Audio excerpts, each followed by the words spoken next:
I traveled so often that the rhythm of it had become second nature.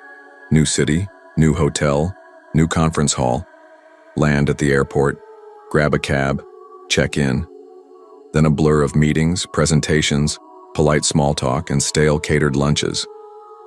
But that particular morning, something was off. I'd just arrived in a city halfway around the world after a red-eye flight that had drained me completely. Sleep had teased me during the flight, only to be stolen away again and again.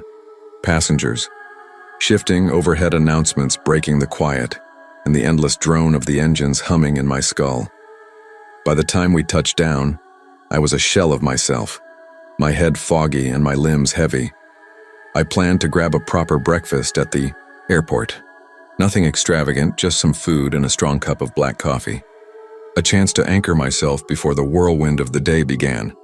But glancing at my watch, panic set in. The conference was scheduled to start in less than an hour. No time to sit down, no time to breathe.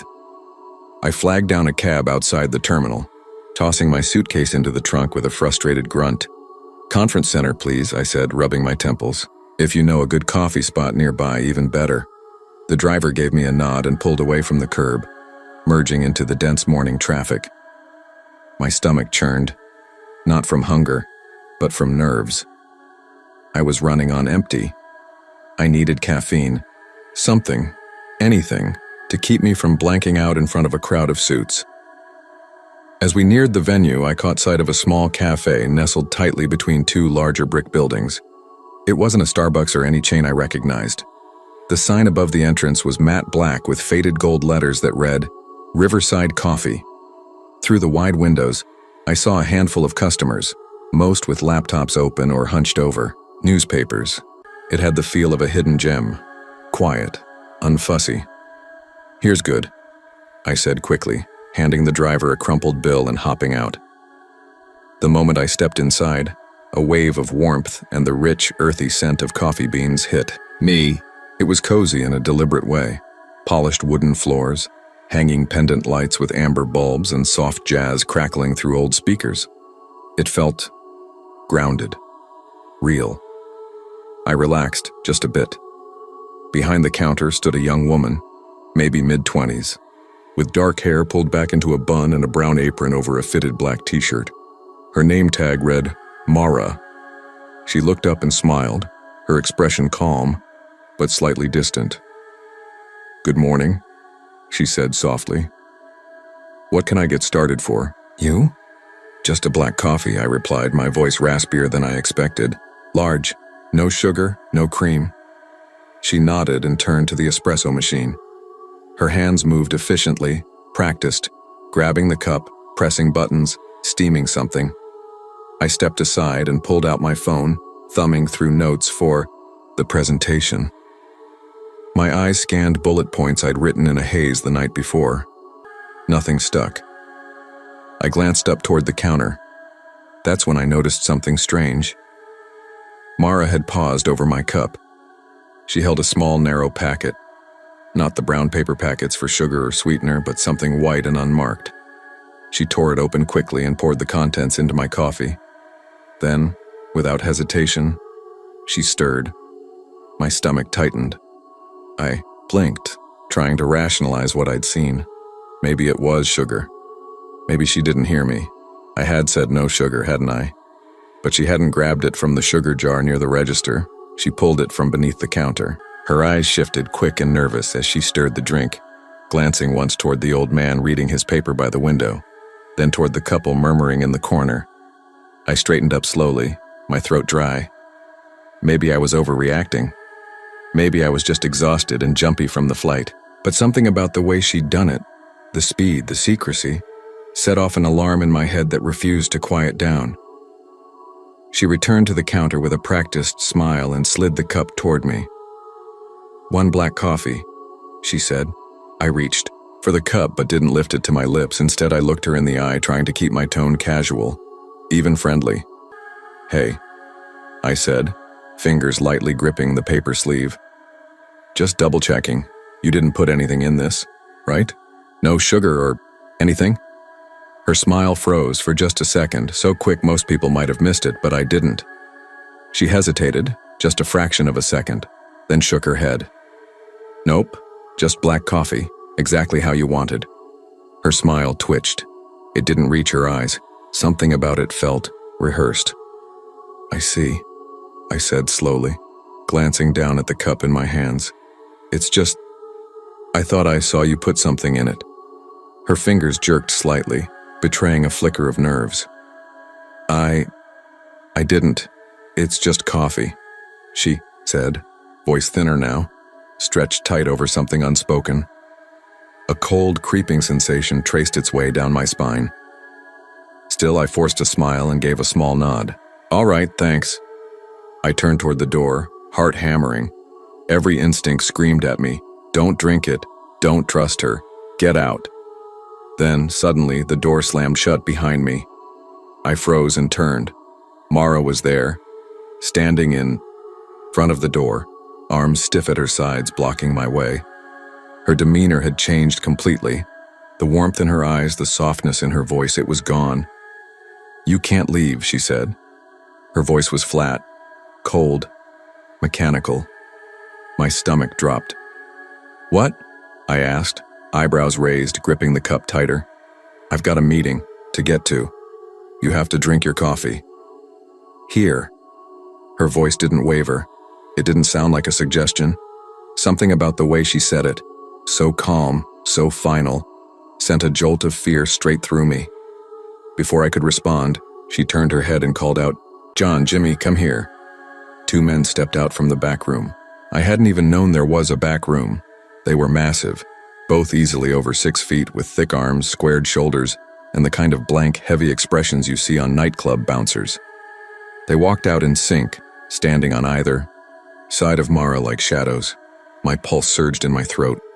I looked around instinctively, but the cafe was empty. The old man, the couple, the businessman, all gone. When had they left? I hadn't heard the door, hadn't seen anyone move. 1 minute the place had been comfortably full, and now it was just me and them. My voice cracked. Look, I don't want any trouble.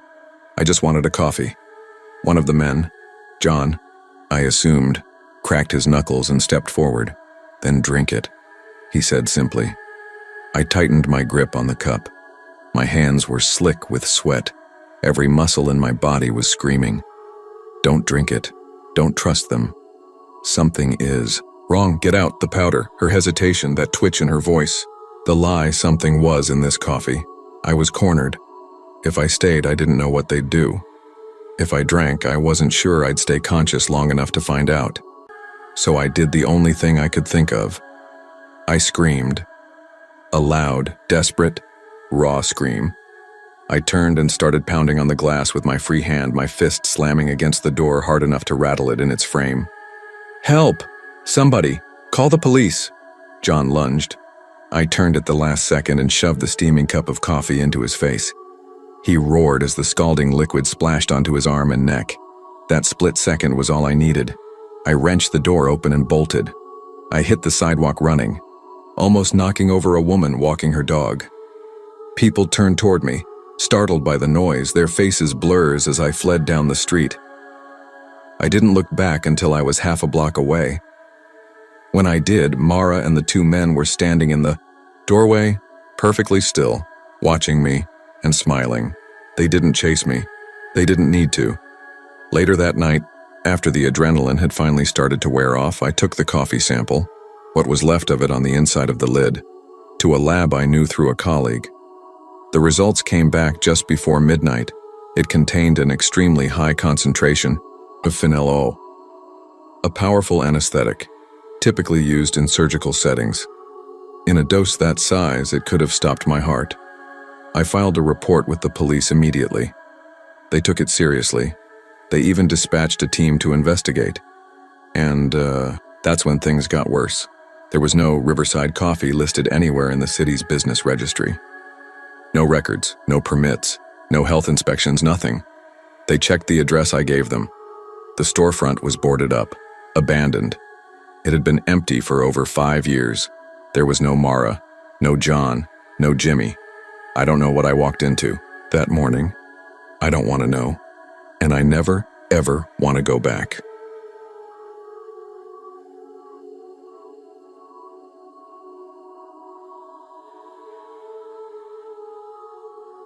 I never thought something as routine as grabbing a morning coffee could put my life in danger. But not all horrors arrive with a scream. They creep in quietly, hidden in the folds of normalcy, until you're already caught in their grip. I work. Far from home and without a car, I rely on public transport. That means waking up at 4 a.m. every day. My apartment at that hour feels like a tomb, silent, cold, and still. The only sounds are the hum of the refrigerator and the occasional creak from the floorboards. Outside, the city is barely stirring. Streetlights cast a pale orange glow on empty sidewalks, and the occasional distant engine rumbles like a reminder that life is slowly waking up. My one comfort before the long commute is the tiny cafe at the corner of my street. It opens early. Bless whoever owns the place, and has a kind of quiet charm. The lights inside are low and warm. The smell of roasted coffee beans greets you like an old friend, and soft jazz plays just loud enough to fill the silence without demanding attention. It's the kind of place that makes you feel human again, even if just for 15 minutes. Lucy, the barista, always opens alone. She's in her 20s maybe, with tired eyes and a calm presence. We never really talk beyond a quiet morning or a small smile. But there's an unspoken bond there, two people awake while the rest of the city dreams. Most mornings I'm the only customer. I sit at my usual spot by the window, sip my latte, and review emails or scroll through spreadsheets until it's time to catch the 5:10 a.m. bus. But that morning 4 months ago was different. It started with the soft chime of the door. I didn't look up at first. It was probably someone grabbing a coffee before a long shift. But the air shifted. You know that feeling when something just feels wrong, even if nothing obvious is happening? A man, a woman, and a little girl walked in. Right away, I knew they didn't belong. Not because they looked strange, but because they didn't look local. This is a small town.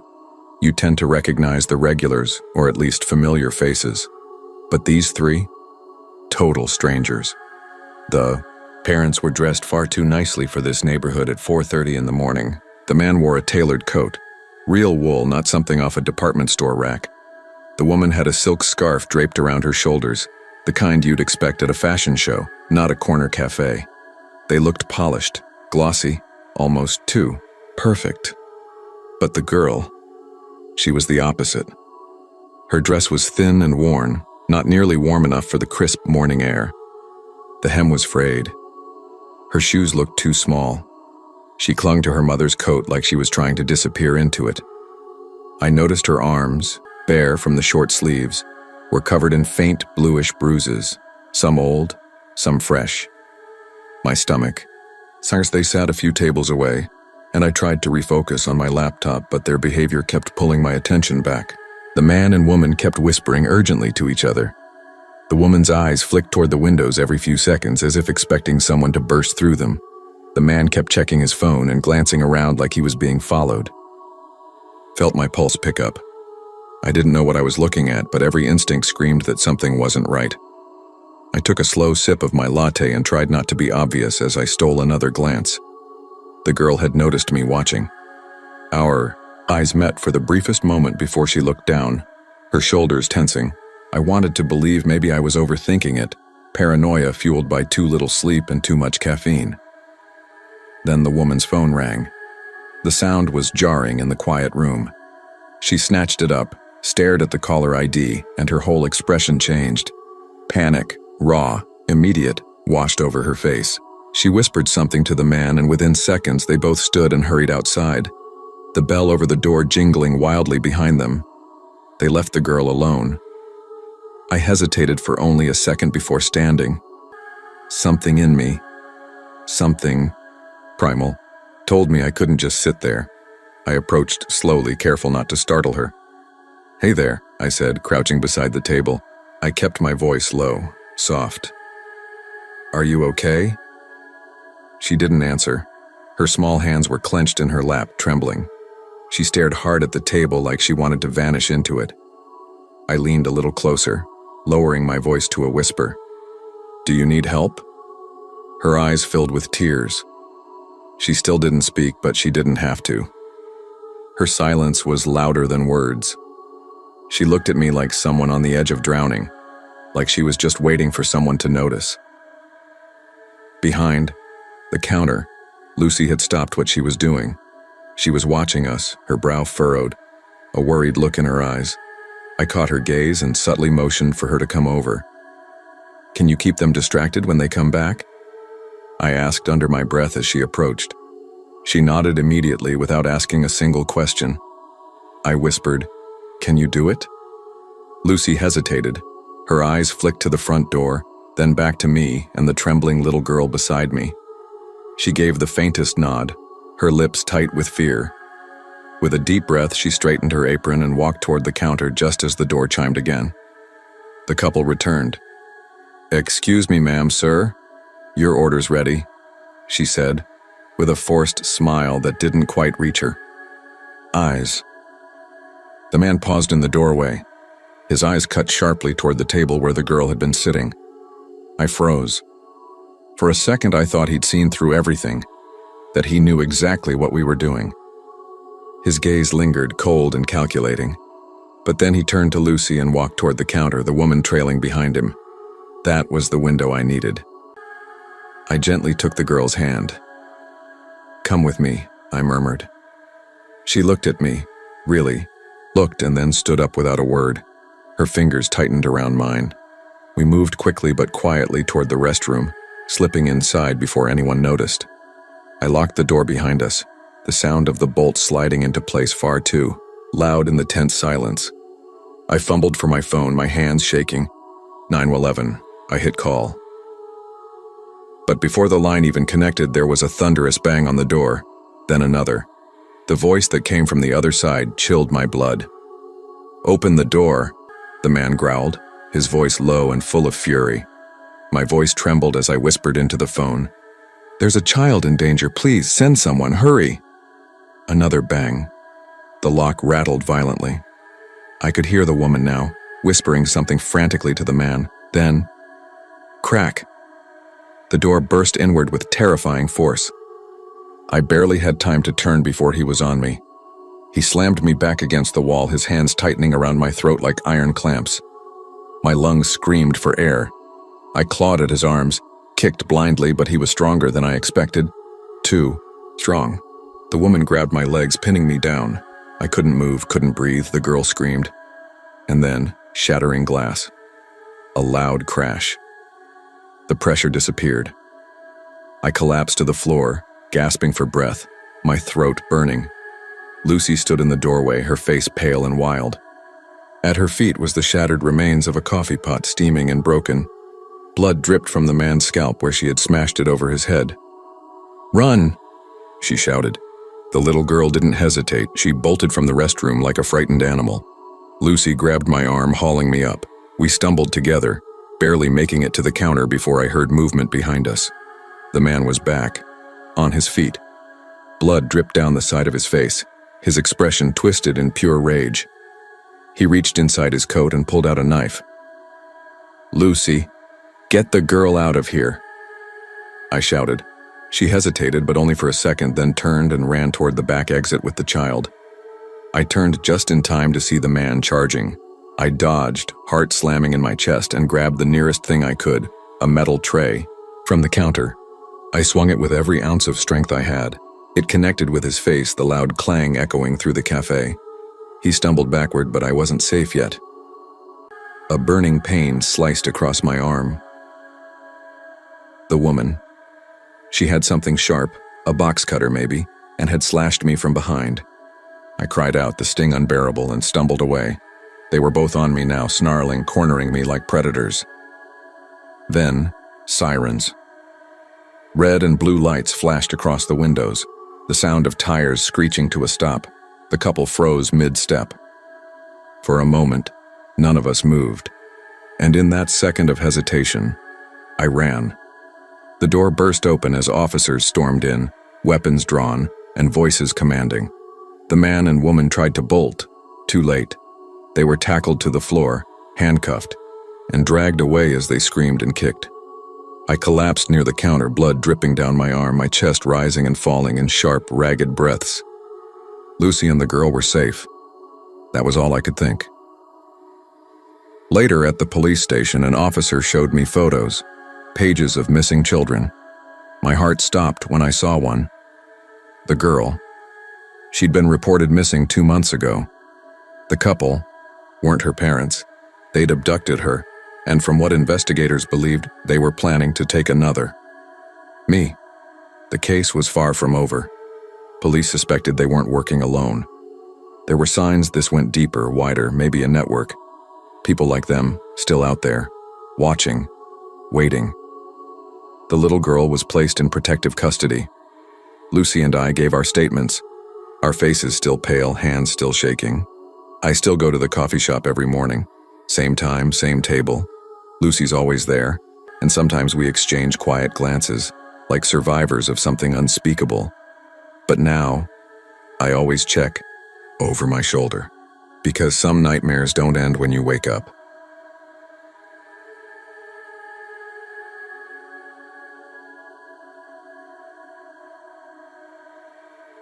It started like any other shift I'd worked at Bean and Brew, a small, slightly run-down coffee shop wedged between a laundromat that always smelled like fabric softener and a used bookstore that never had the same hours twice.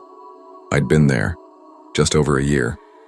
It wasn't some polished chain cafe, just a cozy little spot that drew in quiet regulars. You know the type. Grad students hammering away at dissertations, couples on first dates that might or might not be going well, loners flipping through worn-out novels. The best part?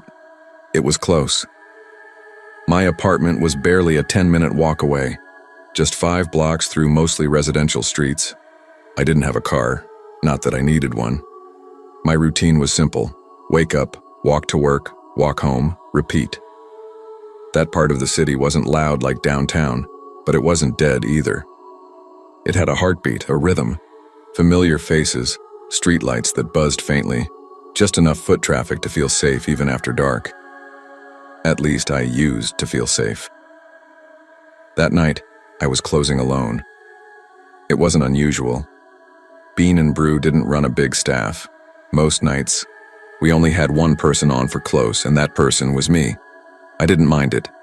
It gave me a kind of quiet control over the space. By 8 p.m., the shop had mostly cleared out. The tiny dinner rush had fizzled.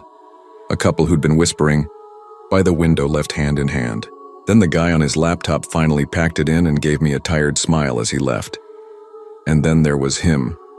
He'd been sitting in the far corner for, God, I don't even know how long. He'd ordered something early in the evening, just a black coffee, and since then, nothing.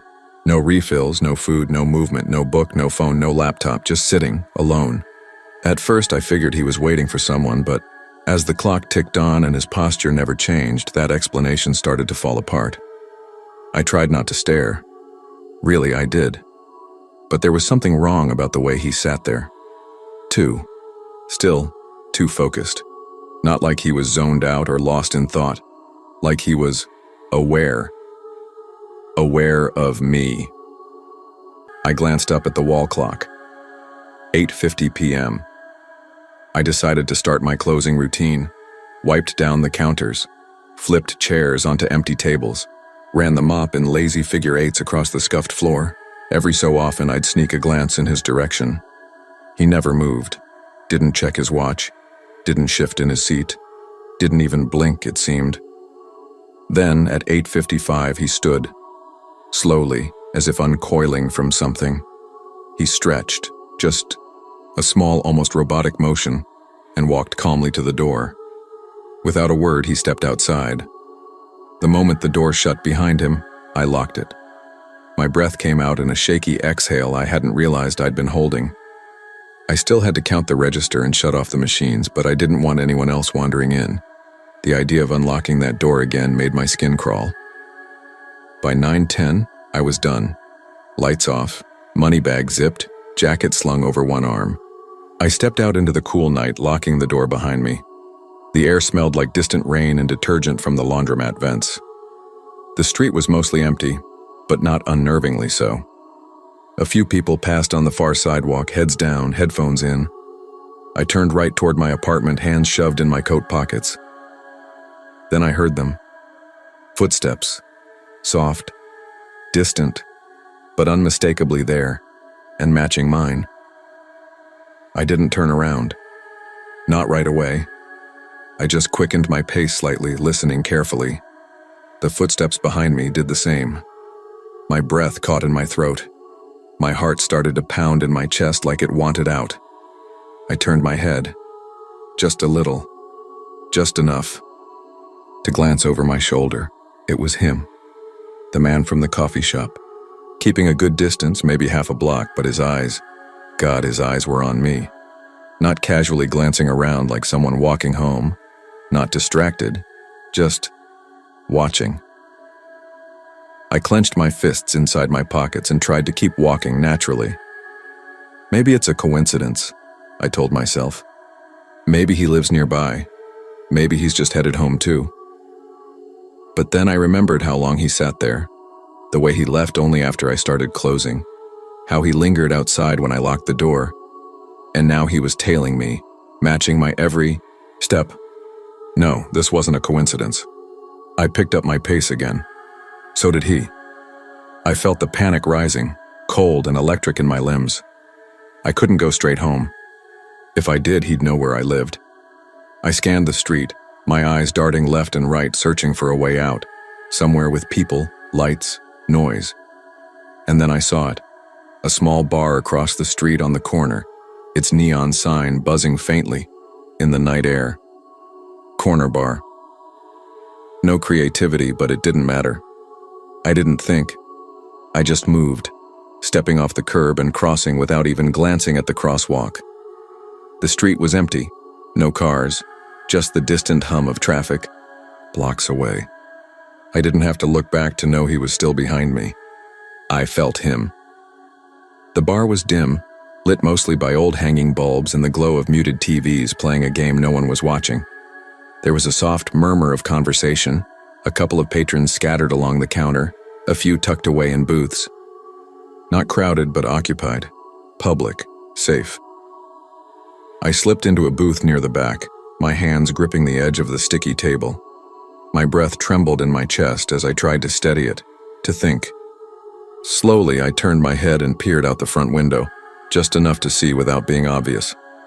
He was there, standing on the sidewalk across the street. Still. Silent. Watching me through the glass.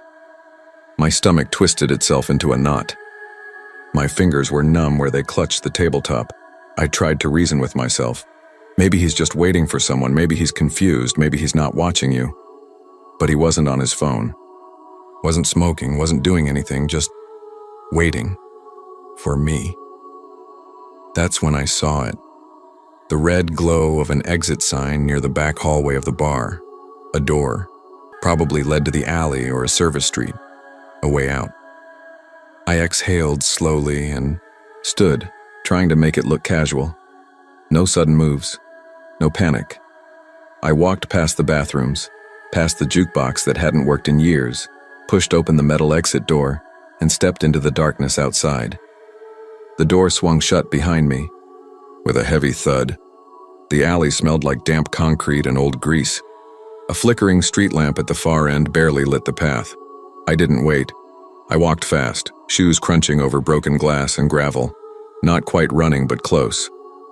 The alley emptied onto a side street 1 block over from my normal route home. I paused at the corner and glanced behind me. Nothing. The street was quiet. The kind of quiet that made your ears ring, but he wasn't there. I didn't waste time. I picked up my pace, turning onto my block, glancing over my shoulder every few steps. Still no sign of him, no footsteps, no shadow trailing behind me. Then, finally, my apartment building. I sprinted up the steps 2 at a time, heart thundering in my chest, hands shaking as I fumbled with my keys. I got the door open, slammed it shut behind me, and threw every lock, every chain into place. I stood there for a moment, forehead pressed to the cool wood of the door, trying to slow my breathing. He never showed up again. Not outside the building. Not at the coffee shop, no messages, no strange notes, just silence like he'd evaporated into the city. I never figured out who he was or what he wanted. And I try not to think about it, but sometimes When I'm walking home late or working another closing shift, I wonder, what if I hadn't gone into that bar? What if I'd walked straight home like usual? What if he'd caught up to me? I'll never know. And maybe that's the part that scares me the most.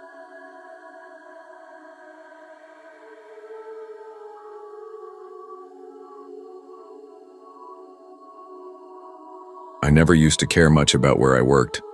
As long as I had my laptop, a decent Wi-Fi connection, and a steady stream of caffeine, I could settle in just about anywhere.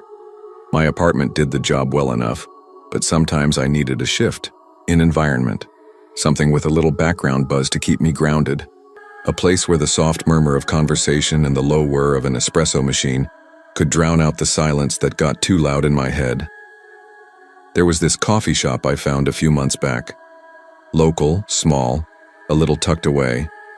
The lighting was low and warm, the air always thick with the scent of fresh beans and baked pastries. It had just the right amount of noise, enough to feel alive but not so much it drowned out my thoughts. I went there often, always to the same seat, a tiny two-person table in the far corner. It became a ritual. Order a black coffee, nod to the barista who recognized me by now, and open up my laptop to lose myself in work. That morning started like all the others. I woke up early, the sky still tinged with soft gray. Threw on a hoodie, grabbed my laptop, and drove over. The place was quiet, just how I liked it. A few regulars were already there, hunched over their books or laptops, earbuds in, lost in their own little worlds. I ordered my usual, gave a polite smile to the girl behind the counter, and walked straight to my corner. I sat up, took a sip of my coffee, and got to work. For the first hour, everything was normal, peaceful even. Then he walked in. At first, I didn't even register him. I was in the zone, fingers flying over keys, thoughts spilling out onto the screen. But then, I felt it. A subtle shift, movement directly across from me. I looked up, expecting to see someone I knew maybe. Instead, there he was, sitting at my table. My table. It wasn't like the place was packed. There were empty tables all over the shop, but he had chosen mine. No coffee, no laptop, no phone or book, just him, sitting there like it was the most natural thing in the world. I blinked at him, unsure what to say. Maybe he was waiting for someone and just needed a spot for a moment. Maybe it was a mistake. But he didn't look confused. He looked settled. Tried to brush it off, went back to my screen, but I could feel him, just sitting there, not fidgeting, not scrolling through a phone, just still, watching. His hands rested calmly on the table, and then his eyes started to wander, slowly scanning the room before settling right on me. I didn't look up right away. I told myself not to, but his gaze, it pressed on me like a weight. After a moment, I risked a glance. He wasn't blinking. I offered a tight, uncertain smile, hoping he'd say something. Ask if I minded, explain himself, even make a joke, anything. But he didn't. He just kept watching. Minutes passed. I shifted in my seat, heart picking up speed. I wasn't scared yet, not really, but I was uneasy. People don't just sit at a stranger's table and stare. This wasn't normal. My pulse thudded harder with each second of silence. Finally, I couldn't take it anymore. I closed my laptop with a quiet snap and began sliding it into my backpack. My chair scraped softly against the floor as I stood up. That's when he moved. He stood too, like a mirror image. And then finally, he spoke. "Where are you going?" His voice was soft, conversational, almost friendly, but it didn't match the tension that had built between us. My body froze for a second, then I forced myself to smile. "I need to head home," I said evenly, keeping my tone calm. "Don't escalate. Don't show fear." He nodded slowly, as if that made perfect sense to him. Then he tilted his head, eyes still locked onto mine. "Can you give me a ride?" My stomach dropped. For a heartbeat, I thought I'd misheard him. "A ride?" I repeated, trying to keep my voice neutral. "Where to?" "Just a quick one," he said, the same calm tone as though we were old friends discussing plans. But something was wrong, off. He didn't sound desperate or even sheepish, just certain, like he already knew I'd say yes. He had this look, steady and blank, like he was playing a part in a script I didn't have access to. "I'm sorry," I said quickly, stepping back. "I really can't. I've got somewhere to be." He didn't frown, didn't scowl, just watched me. For a moment I thought he might argue, but instead he stepped back slightly, not far, just enough to show he was giving me space. And then his hands moved behind his back, fingers loosely clasping together. Something about that simple motion chilled me. It was too casual, too rehearsed. I didn't wait to find out what came next. It wasn't a normal stance, not relaxed, not defensive. It was calculated, like something you'd see in a police interrogation video. That subtle, eerie, calm, standing still with hands folded behind his back, just out of view, like he hadn't yet decided what he was going to do, but he would. I didn't wait to see what came next. I turned and walked, brisk, controlled, no sudden panic in my pace, but faster than before. I could hear him, not close, not running, just a half step behind, deliberately matching my rhythm, but staying just far enough to keep from drawing attention. The second I stepped outside, the morning light hit my face, bright, too bright, but I didn't stop. I didn't look back. My car was halfway down the lot and I had the keys in my hand already, my thumb nervously brushing the unlock button like a nervous tick. Then I heard him behind me. "You don't have to be rude, you know." I kept walking, but my shoulders tensed. His footsteps quickened. "Hey, I just asked for a ride." That was it.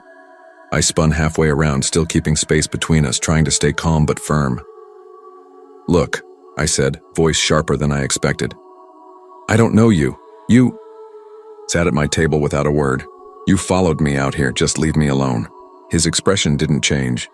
Not anger, not confusion, just that same unreadable stare. I turned back and pressed the unlock button. The beep echoed in the lot. Then I felt it, his hand, fast, clamping around my wrist. It happened in an instant. My skin jolted at the sudden contact, fingers clenching hard, digging in like he'd done it 100 times before. He yanked, trying to pull my arm away from the car door. Panic flared in my chest. My mind went blank. Then instinct took over. I twisted sharply, wrenching my arm back, hard enough to break free. His grip slipped, but so did my keys. They hit the pavement with a sharp clatter. We both went for them. I dropped to my knees, heart hammering, reaching blindly. His hand was right there, almost touching mine, but my fingers closed around the fob a split second before his did. I surged up, clutching the keys, and he grabbed me again. Harder this time. I didn't think. I couldn't think. I pulled back with everything I had and shoved him away with all the force my body could muster. He stumbled, just enough to lose balance. That second, that tiny, fragile second, was everything. I flung open the car door, dove in and slammed it shut. Click. I locked it just as his hand hit the handle.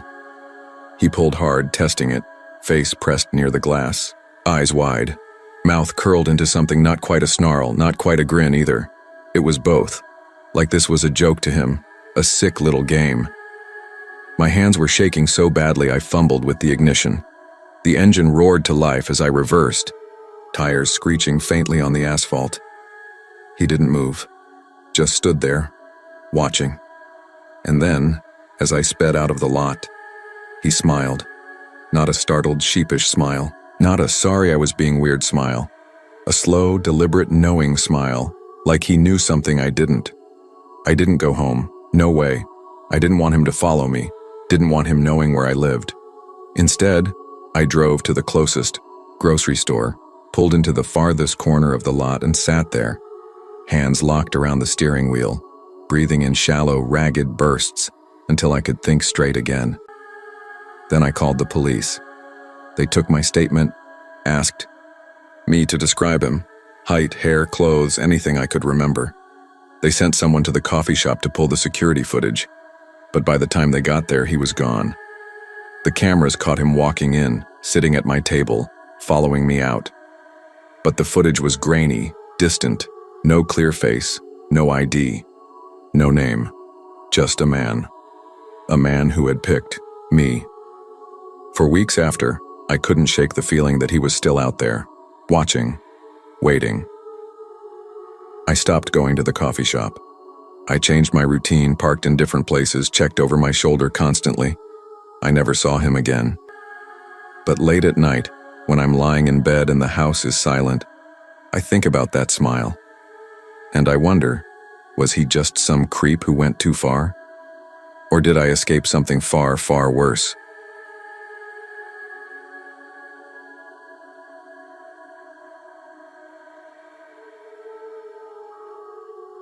I never planned to own a coffee shop. It wasn't some childhood dream or a carefully mapped out goal. I wasn't even the kind of person who could tell the difference between a dark roast and a medium blend. But when the opportunity came to buy Hearth and Grind, a cozy little cafe tucked away on a quiet city street, it felt like the kind of reset I didn't know I needed. The previous owner had run the place for nearly 10 years before deciding to retire. The shop had charm, the kind you can't fake, warm wooden walls, a vintage espresso machine that looked like it belonged in an old black and white film, and a handful of mismatched chairs that somehow made the space feel like home. I told myself I'd manage from the sidelines, hire a small team, and maybe stop by every now and then to check the books. That illusion didn't last long. Within weeks, I realized I was in over my head. Rent, supplies, maintenance, it all added up faster than I could keep up. Employees became a luxury I couldn't afford. Coffee, as it turns out, doesn't come with a lot of profit margin. So I stepped in. I worked open to close 6 days a week. Most nights, I closed the shop alone. At first, it didn't bother me. The city never really slept. The streets hummed with life even after dark. Buses wheezing past, late-night dog, walkers, music drifting from apartment windows. I found comfort in the routine. Until one night, something changed. It was late October.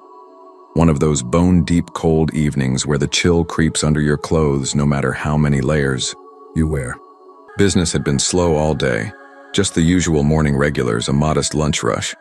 By 7:30 p.m., the place was empty. I was drained. My back ached from standing and my eyes stung from too many early mornings and late nights. Leaning against the counter, I rubbed the back of my neck and glanced at the clock. 7:50 p.m. We closed at 8 aung, but I had a habit of locking up a few minutes early if the place was dead. I grabbed the keys and walked to the front door. As I turned the deadbolt, movement across the street caught my eye. Someone was standing there, still, not walking, not pacing, just standing. They were dressed in dark clothing, face obscured by the shadow cast from a nearby street lamp.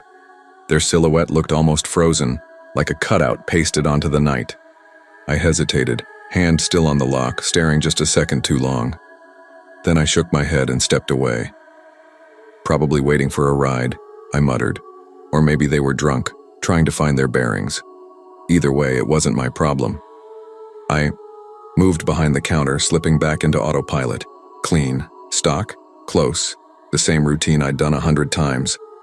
I had just started wiping down the old espresso machine when I heard it. The door handle.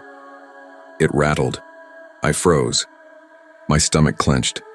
The cafe was closed. The sign was flipped, the door was locked, still someone was pulling at the handle. I turned slowly, heart thudding. I couldn't see the front clearly from where I stood, but I saw the shadow again, closer now. Then, just as suddenly, it was gone. The figure stepped away, vanishing beyond the window frame. I exhaled sharply, forcing a nervous chuckle. Late customer, I said out loud, trying to convince myself. Saw the sign and left. But something still felt wrong. Then the sound of glass breaking shattered the silence, sharp, loud, violent. I dropped the rag. For a split second I was paralyzed. Then footsteps, deliberate, unhurried, echoed on the cafe floor. Someone was inside. I ducked behind the counter, heart pounding so loud I could hear it in my ears. I pulled out my phone with shaking hands and dialed 911. 911, what's your emergency? I kept my voice low. Someone just broke into my coffee shop. I'm behind the counter, hiding. Are you safe? The dispatcher asked calmly. Do you see them? I swallowed hard and peeked through a crack between the floor and the wood paneling. Shoes. Not sneakers, not boots. Dress shoes. They were standing at the register. The dispatcher's voice buzzed in my ear. Stay on the line. Officers are on their way. But they wouldn't be fast enough. I needed to move. There was a hallway behind the counter, storage, bathrooms, and most importantly, a back exit. If I could make it there, I might be able to lock myself in, or get out. I took a slow, shaky breath. Then I crawled, keeping low, careful not to make a sound. The steps didn't move. Whoever it was, they were still standing at the counter. Reached the end of the counter and braced myself. Go now. The second my feet hit the floor, I bolted. Behind me, a sudden scuffle, footsteps giving chase. I sprinted down the narrow hall and grabbed the bathroom door. I threw myself inside and slammed the lock home. A second later, the handle twisted violently. I pressed my back against the door, breathing hard. Phone still clutched in my hand like a lifeline. The handle rattled again. Then it stopped. Silence. And then, a slow, dragging sound. Fingertips, scraping softly against the door. I clenched my jaw, eyes squeezed shut as the dispatcher's voice whispered in my ear. Stay quiet. Officers are almost there. Seconds dragged out like hours. Then, sirens, flashing red and blue, filtered through the frosted bathroom window. Voices, heavy boots, a bang on the front door. Police! I stumbled out of the bathroom, almost crashing into an officer. The shop was swarming within moments. The front window had been smashed in. The register was emptied. But the intruder? Gone. They never caught him. No fingerprints. No surveillance footage. Nothing. It was like he'd been made of smoke. I kept the shop open for another year, but I was never really there after that night. Not the way I had been. Every time I turned the key to lock up, I felt it. That slow, crawling sensation under the skin, like eyes on the back of my neck. A presence, watching, waiting. Eventually, I sold the cafe, told people it was time to move on. Fresh chapter. New start. But sometimes, late at night, when the world is still and the air hangs heavy, I still hear it. That soft rattle of the handle, the footsteps on tile, and worst of all, those fingers, dragging across the door like they knew I was on the other side. The police had searched every inch of the place that night. I stayed to watch them, numb and exhausted. They checked the back door. It was locked from the inside. Only way in or out was through the shattered front window. Whoever had broken in had vanished, clean, like they'd never been there. One of the detectives, Harland, I think, pulled me aside while flipping through his notepad. You're lucky, he said. I stared at him. Lucky? He looked at me for a long second, then shrugged. Most break-ins like this, the person doesn't just take the money. I didn't ask what he meant. I already knew. I could feel it. They dusted for prints, nothing, no smudges, no gloves left behind, no fibers. Whoever he was, he knew what he was doing. He hadn't touched the espresso machine, the pastry case, any of the shelves. Just the register. That was it. But it wasn't about the money. I could feel that too. He'd come for something else, and I had the sickening sense that it might have been me. After the cops left, I lingered. The adrenaline had drained from my system, leaving me weak and jittery. I stood in the middle of the cafe, surrounded by broken glass and overturned stools, and it hit me. This didn't feel like my place anymore. It felt invaded, tainted. like someone had peeled the skin off something safe and familiar to show the rot underneath.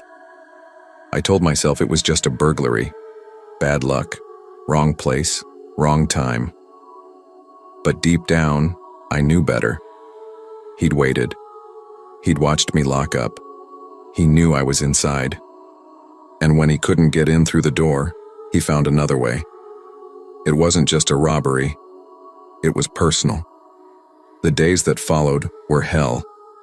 I replaced the window, upgraded the locks, even installed a bell on the back door. But no matter what I did, I couldn't shake the feeling. That tight, coiled tension, like something was lurking just outside my vision, watching. Every night, I wiped down the counters and counted the till with one eye on the front door. I caught myself glancing, over my shoulder, pausing mid-step to listen. Eventually, I started closing earlier. Then I brought a bat behind the counter. Then, I started seeing him again. It was a week later. I was taking out the trash, a routine I'd done 100 times. But that night, I felt it before I saw it. A figure, at the far end of the street. Same height, same build, half hidden in shadow. Not moving, just watching. My hands went cold. I backed up slowly, eyes locked on the silhouette, and slammed the door behind me. Locked it, turned off every light. Then I peeked through the window. He was still there. Minutes passed. Then he walked away. I didn't sleep that night. Paranoia settled into my bones. I started carrying a knife in my pocket. I kept my phone on me constantly. I stopped walking home alone. Every time a customer came in late, my chest clenched. My fingers itched toward the bat. I was jumpy, irritable, wired on fear and caffeine. And the worst part? I never saw his face. Not once. Just a silhouette. A shadow in the night. Which meant it could be anyone. Any stranger on the sidewalk. Any customer who smiled too long. Any voice that sounded a little too familiar. Then came the night I broke. It was just after 7:30. The shop was dead. I was sweeping near the counter, trying not to let my mind spiral again when I heard it. The handle. It rattled, slow, deliberate, like someone testing it. My heart thundered in my chest. I stood frozen, broom in hand, waiting. Then a knock, not loud, not rushed. Waiting. I didn't breathe, didn't move.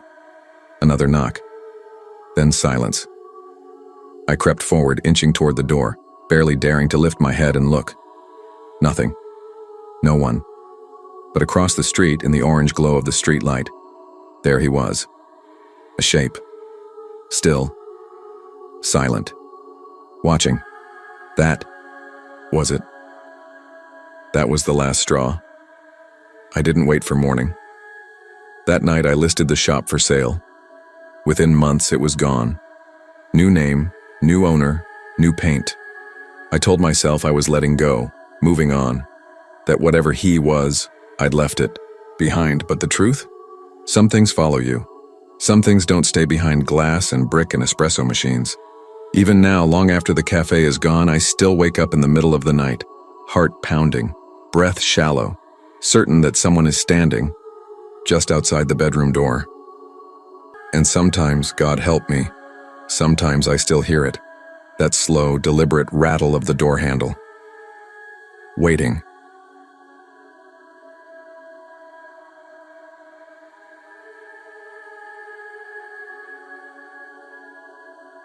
I was always the first one through the door at the cafe each morning, had been for years. It was second nature by now. Unlock the doors while the sky was still navy blue, fire up the espresso machines, double-check the milk delivery, sweep the floor. That place was more than a job. My family had owned it for nearly a decade, and in that time it had become a second home. We weren't just making coffee, we were part of the town's morning ritual. Most of our regulars knew us by name. Some even knew our birthdays, our kids' names, our favorite football teams. Travelers passing through would often return, drawn by something they said they couldn't quite explain. Maybe it was the warm lighting or the cinnamon rolls, or just the sense that someone cared enough to ask how their day was going. Still, owning a coffee shop wasn't the charming, Instagram-worthy dream people like to imagine. It was early mornings that started in the dark, machines that broke at the worst moments, bills that didn't wait, and the occasional customer who acted like they were owed your soul with their latte. But I loved it. There was peace in those pre-dawn hours.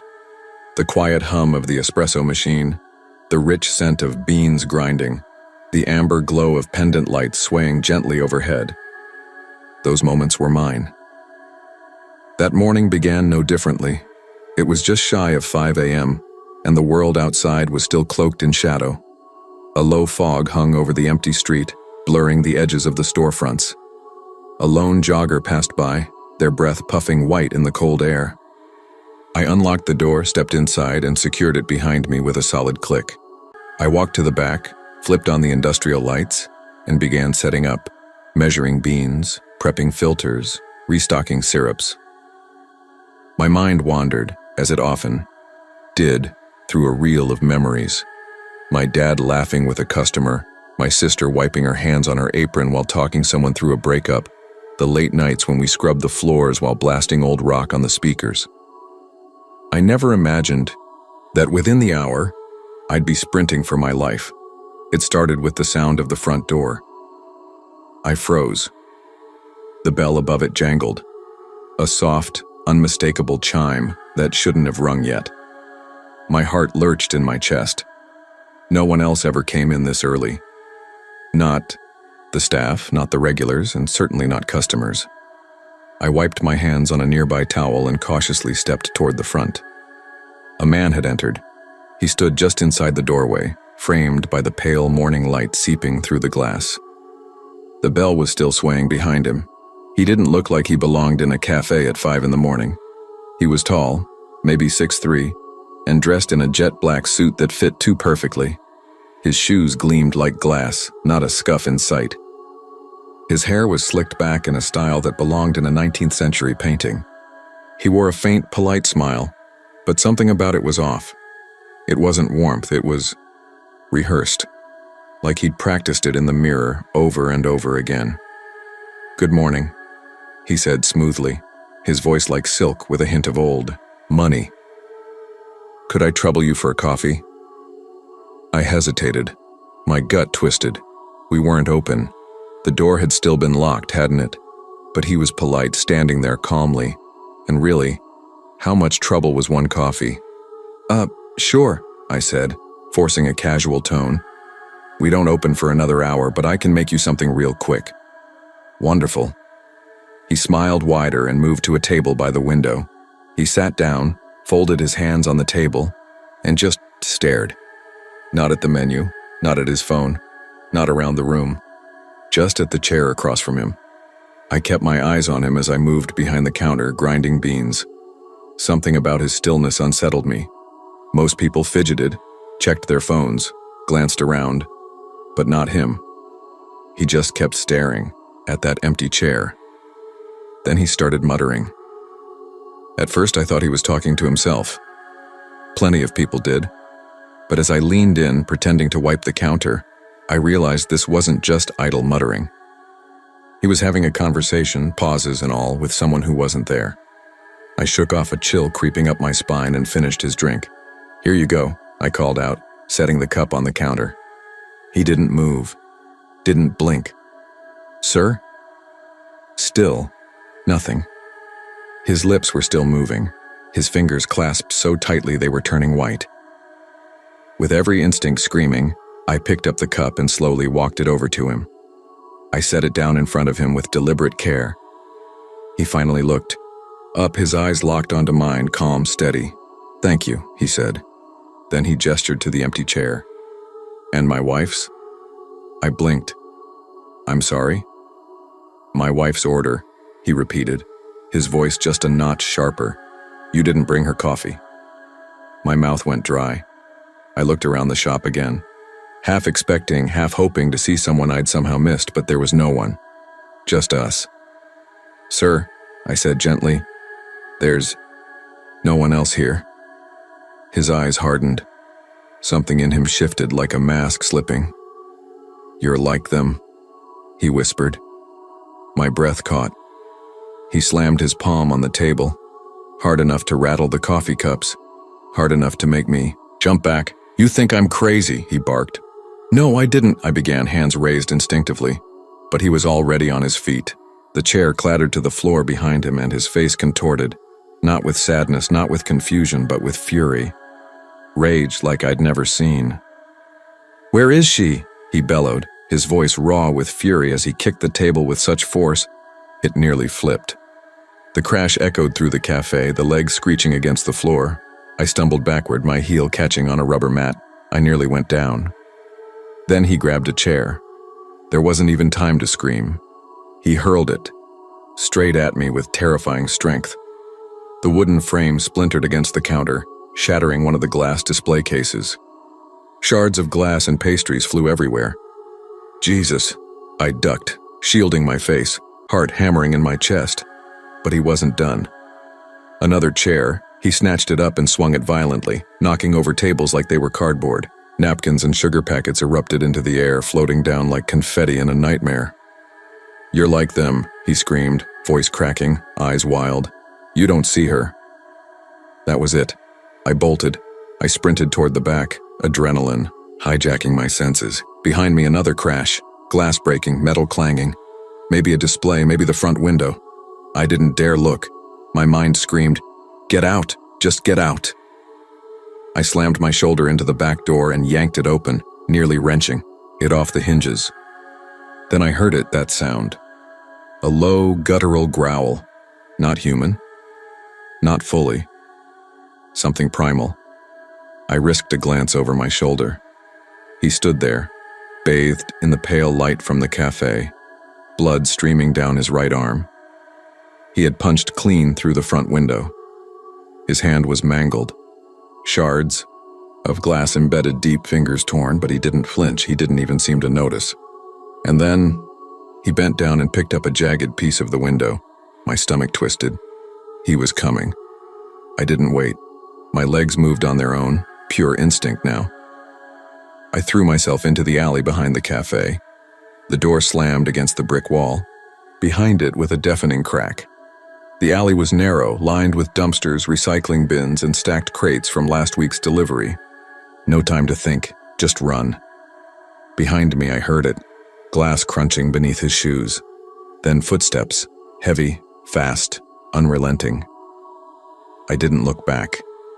The early morning air was frigid, biting into my lungs with every breath, but I pushed forward. I knew this alley better than I knew my own living room. If I could make it to the end and turn right, I'd hit the main road. People, cars, help. "You're like them," he shouted behind me, his voice rising in fury, distorted by rage. "You pretend she isn't here just like they do." The alley's end came into view, then a sharp right. I rounded the corner and nearly slammed into the side of a parked van. Shit! I threw out my hand, smacking the metal to catch myself. It was enough. A hand clamped down on my shoulder. I screamed. His grip was inhuman, steel fingers digging into my jacket, yanking me backward. My body twisted and I caught my first clear look at his face in the dim light. His eyes were huge, red-rimmed and bloodshot, unblinking. His face was a grotesque mask of rage and obsession, veins bulging at the temples. That same stretched, unnatural smile still clung to his face, unmoving even as blood streamed down from his shredded arm. I acted without thinking. I threw my elbow back, hard. There was a dull crack. He let out a strangled grunt and staggered, his grip loosening just enough. I tore free. I ran, this time straight into the street. A horn blared, tires screeched. A small hatchback swerved and came to a dead stop inches from me, the smell of burnt rubber filling the air. The driver, a middle-aged man in a coat and tie, threw open his door. "What the hell is wrong with you? Are you trying to get yourself killed?" I didn't answer. I spun around, expecting him to be there, charging, lunging, much something. But the alley was empty. No footsteps, no sound, just a few stray leaves stirring in the early morning breeze. Gone. I stood there shaking, my chest heaving with panicked breaths. I scanned the alley again, every shadow, every doorway. Nothing, it was like he'd vanished into thin air. The driver was still shouting, but I barely registered it. His voice was a distant echo beneath the thunder of blood in my ears. Slowly, I took a step back toward the alley, heart pounding. Where did he go? I knew what I saw. I'd felt him grab me, heard him scream. The blood, the glass, the chair through the counter. It was real. I wasn't crazy. I turned back to the driver. Call the police. They arrived faster than I expected. Maybe it was the way I looked, wide-eyed, shaking, blood on my clothes, that made the driver take me seriously. 2 officers questioned me while a third went inside to assess the damage. You're saying he just disappeared? One of them asked, giving me a skeptical look. I nodded slowly. My throat felt like sandpaper. I don't know how. There's only one back door and the alley goes straight to the street. Someone would have seen him. The 2 officers exchanged a glance. I could tell they didn't know what to make of it. Then from inside the cafe, the 3rd officer called out, "Got something?" We rushed in. Blood. A thick smear stained. The floor near the broken window already starting to dry. But that wasn't what made my stomach drop. On the counter where he had been sitting, 2 coffee cups, one full, the other empty, drained, as if someone had been drinking from it. The bang. Police never found him.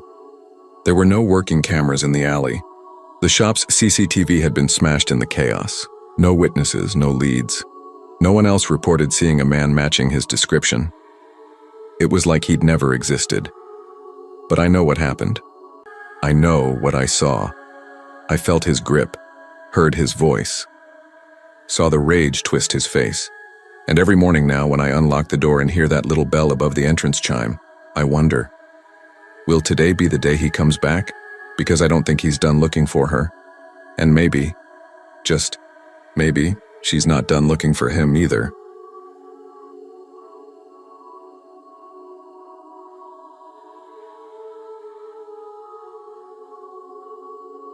I never used to be afraid of working late. Deadlines don't care if the sun's gone down, and when you're clawing your way up the corporate ladder, you make sacrifices. That's what I told myself. Every time I found myself alone in the office, after hours. Over time, it became normal, routine. Just me, my computer, and the hum of fluorescent lights. My job wasn't anything glamorous, just a mid-tier consulting firm tucked into a 5-story brick building downtown. Probably built in the 80s. Our department was stationed on the 4th floor, a long, sterile hallway lined with cubicles and corner offices. By 9 p.m., it was usually a ghost town. That night, only one other person was still grinding. Jason. His office was at the far end of the hallway, door shut, probably neck-deep in spreadsheets or client revisions. I was running on fumes. My eyes burned from staring at my monitor too long, and my shoulders ached from hours hunched over. It was nearly 9:30, and I had at least another hour ahead of me. I needed caffeine. Badly. There was a little coffee shop around the corner. Nothing fancy, just a family-owned place that never closed. The kind of spot with buzzing overhead lights, a clunky old espresso machine, and a cashier who always looked one nod away from falling asleep. Still, they made a strong black coffee, and that was enough.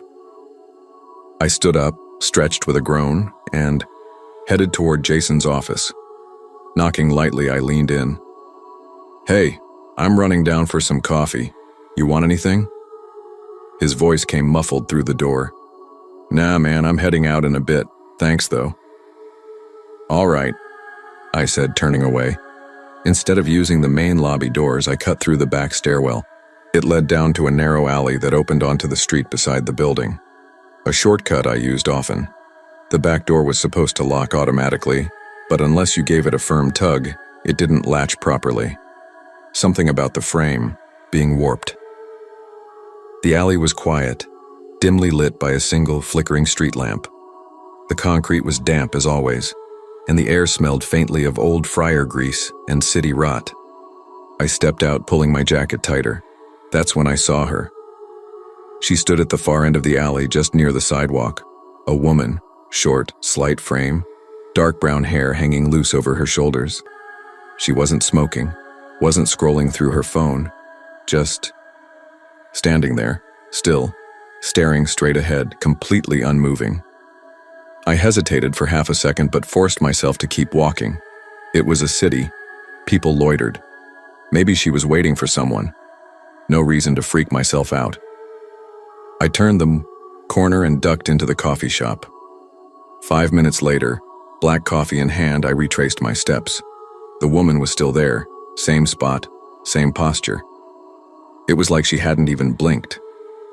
I kept my eyes forward and avoided looking at her as I pushed the alley door open and slipped inside. Back upstairs, I let out a slow breath and returned to my office. My hand turned the knob. The door creaked open. I stopped cold. She was standing in my office, right by my desk, facing me, still, pale under the fluorescent lights. Her eyes were dark, unreadable, locked onto mine. My heart shot into my throat. "What the hell?" I blurted, stumbling backward. Who are you? How did you get in here?" She didn't speak, didn't flinch. My mind scrambled for logic. The only way in from the street was that back door, which meant she must have followed me. Slipped in right behind me before it latched. I hadn't heard footsteps. Hadn't heard anything. "Look, you can't be here," I said, trying to keep my voice steady. "This is private property. I'm gonna have to..." She took a step toward me. It was slow, deliberate, but something about it was wrong, too smooth, like a twitch slowed down. My body moved before my brain caught up. I backed into the hallway. That's when she moved.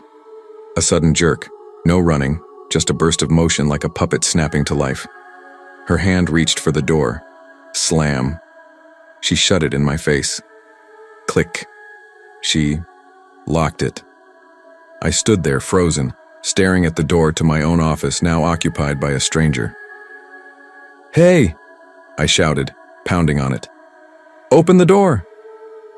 Nothing. My heartbeat roared in my ears. I stumbled down the hall and banged on Jason's door. He opened it, looking more annoyed than concerned. "Dude, what?" "There's a woman in my office," I said, breathless. She locked herself inside. His face scrunched up. "Wait, what?" "I don't know how she got in. I came back and she was just there. Then she locked the damn door." Jason didn't say anything for a second, then, "Show me." We both hurried back. He knocked sharply. "Hey, who are you?" Silence. "Open the door." Still nothing. I pulled out my phone with shaking hands and dialed 911. "Yeah, there's an intruder in our office," I told the operator. "A woman. She locked herself inside my office and she's not responding."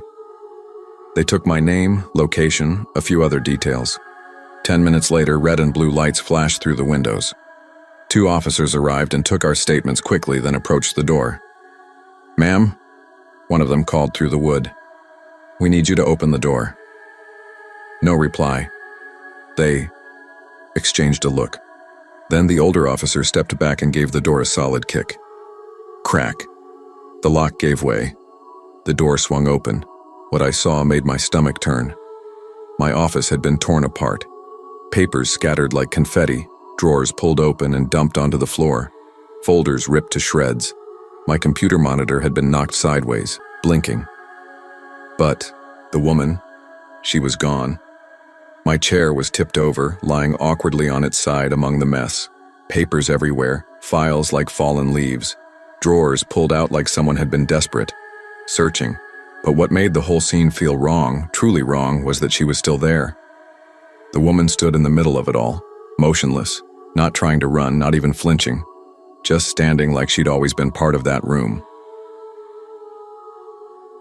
One of the officers stepped forward cautiously, hand resting on the holster at his side. "Ma'am," he said, keeping his voice steady, We need you to come with us." For a long moment, she didn't react. Then slowly, she turned to face them. Her lips parted like she was about to speak, but no sound came. Just a faint, dry breath that barely stirred the air.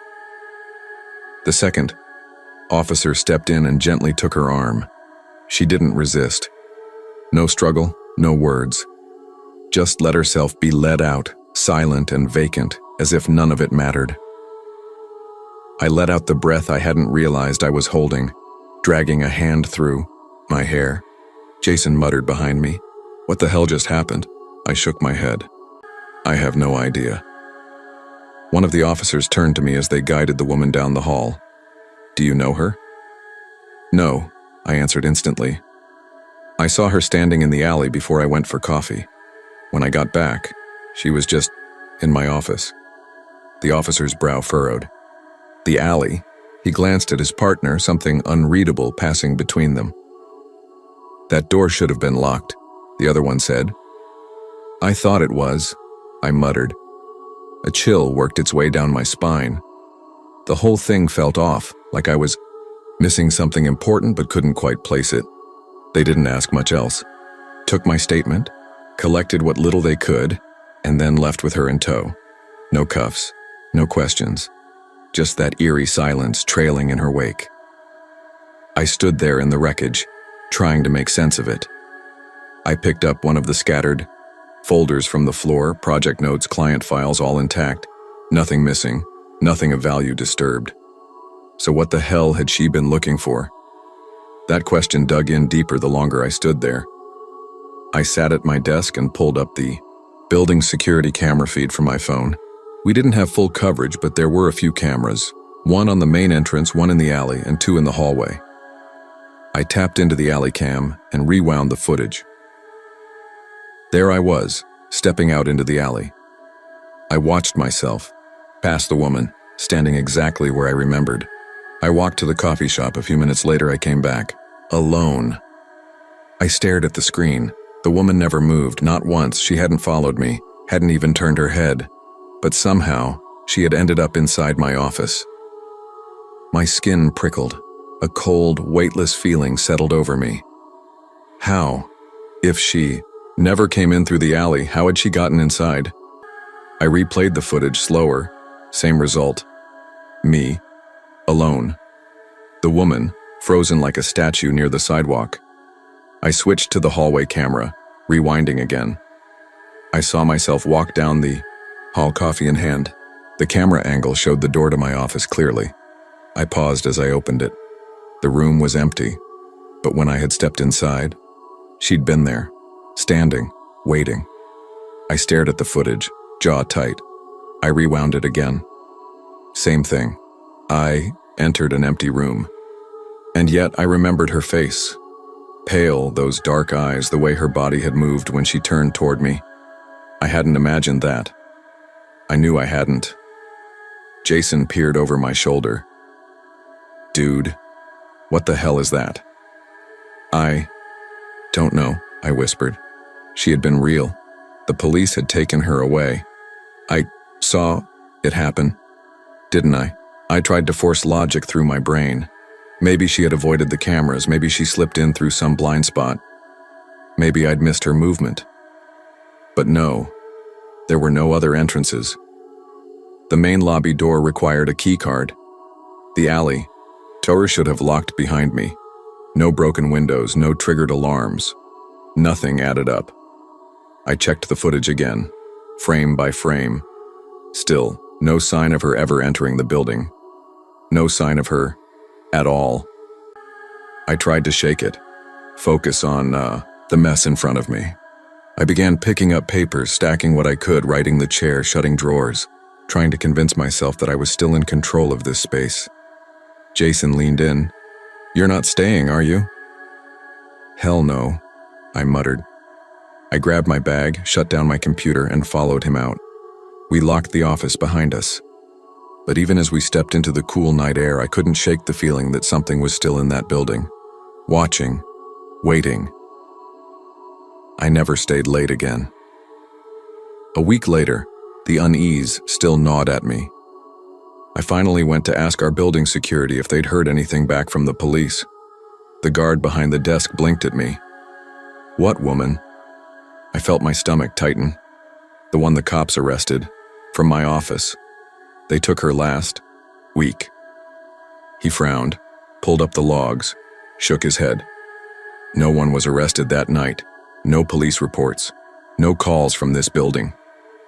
I felt the blood drain from my face. That's not possible. 2 officers showed up. They took her." He looked genuinely confused. "I'm telling you, man, nothing came through." I didn't know what to say. I pulled out my phone, shaking slightly, and brought up the security footage again. But this time something had changed.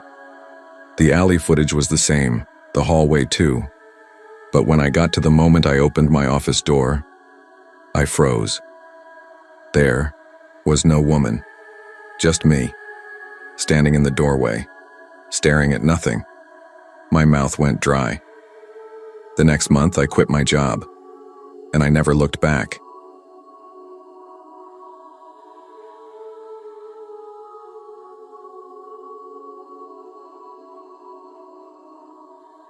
The first time I stepped into Cedar Brew, it wasn't some grand discovery. It was pure frustration. I'd been working from home for months, and the walls of my cramped apartment felt like they were closing in on me. The constant murmur of my neighbor's TV bled through the paper-thin walls, a dull, persistent noise that wore down my focus. Being 10 feet from my bed didn't help either. Temptation always just an arm's length away. I needed somewhere else, anywhere else, just to think. Cedar Brew wasn't much to look at from the outside. It sat quietly on a sleepy street corner, squeezed between a faded laundromat and a boutique that seemed perpetually closed. The sign above the door was old and chipped, the kind of lettering that suggested time had forgotten it. But the moment I stepped inside, the atmosphere changed completely. It was warm, low-lit, with the thick, comforting scent of roasted coffee beans hanging in the air. Small wooden tables dotted the room, each with just enough space to feel private without being cut off. It felt safe, familiar, almost too perfect. I picked a corner table near the wall where I could see the whole cafe, a little island of solitude with a good vantage point. Over time, it became my table. A routine settled in. Every evening, just before the sun dipped out of sight, I'd pack up my laptop and notes and make the short walk to Cedar Brew. It wasn't ever busy, mostly college students buried in textbooks, freelancers like me, and the occasional quiet bookworm. The silence was comfortable, the kind that didn't demand conversation. I liked that. It made it easier to work, to think, to breathe. That was before he showed up. It happened on a Wednesday night. I remember because it was raining lightly, the kind that just barely mists your jacket but soaks you through by the time you notice. I'd been working for a couple hours, completely absorbed in the words flickering on my screen, when a soft chime broke through the silence, an airdrop notification. Airdrop request from unknown. I stared at it, blinking in confusion. My phone sat untouched beside me, and my laptop's glow cast a faint blue over my hands. I hadn't moved anything. I hadn't connected to anything. I frowned and looked around. There were only 2 other people in the cafe. The barista was behind the counter, wiping down the espresso machine with a practiced rhythm, earbuds in. By the window, a woman in a knitted hat was curled around a ceramic mug, scrolling through her phone with slow, sleepy thumbs. Neither looked like they were about to send some random file to a stranger. Curiosity got the better of me. I tapped, accept. The image appeared instantly.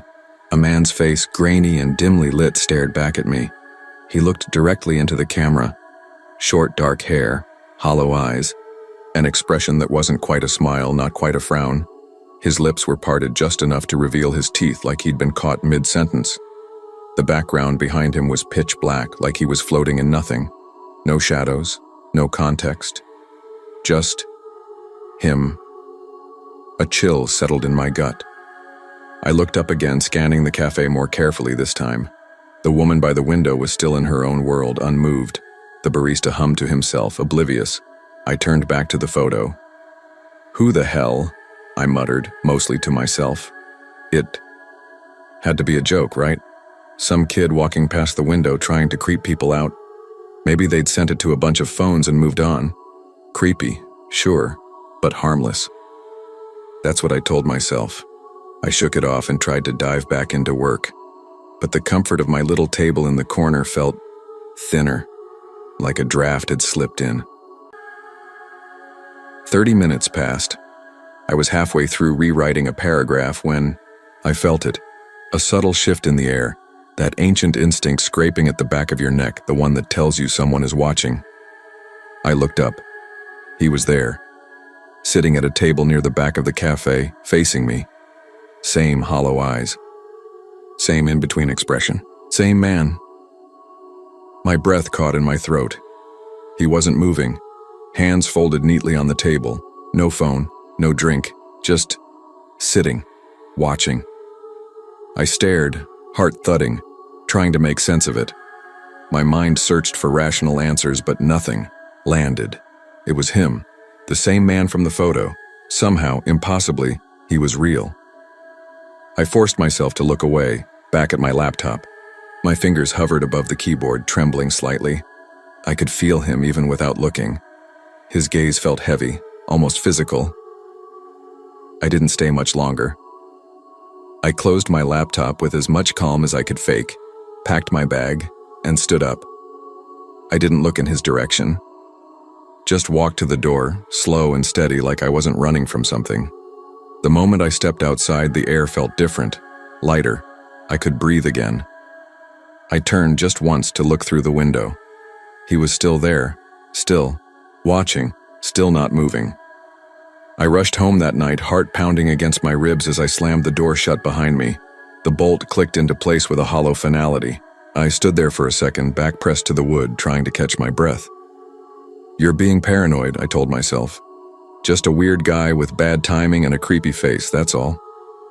Still, I didn't go back to Cedar Brew for a few days. I kept glancing at the corner of my apartment where my backpack sat untouched. My usual routine felt broken. I told myself I was being ridiculous, letting a single strange encounter unravel the rhythm I'd finally carved out for myself. By the fourth day, that stubborn voice in my head won. It was a coincidence, a glitch, a guy who looked like the photo. I needed my spot back. I needed normal. So I went. This time, I didn't take the corner seat. I picked a table closer to the counter, where I could see both the entrance and most of the cafe. It was earlier in the evening than usual, just after sunset, and Cedar Brew had more life than usual. 2 college students sat hunched over open textbooks, speaking in low, urgent whispers.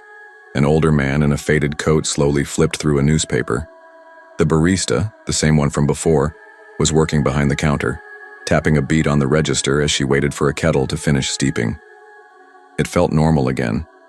Cozy. Familiar. For the first hour, everything was fine.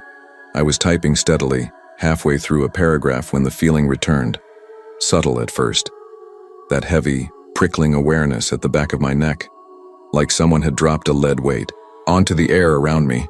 I paused. My fingers hovered over the keys mid-sentence. I didn't want to look up, but I did. And there he was. Same table, same distance, same man, same empty stare. I froze. He hadn't been there a minute ago. I was sure of it. I hadn't heard the bell above the door. No footsteps, no chair. Scraping across the floor. It was like he'd materialized.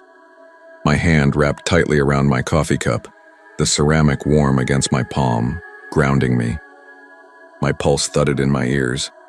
I looked around, hoping someone else had noticed. The barista continued tapping out a rhythm with her pen. The students were still murmuring about exam dates. The man with the newspaper hadn't turned a single page. No, one saw him. No one could see him.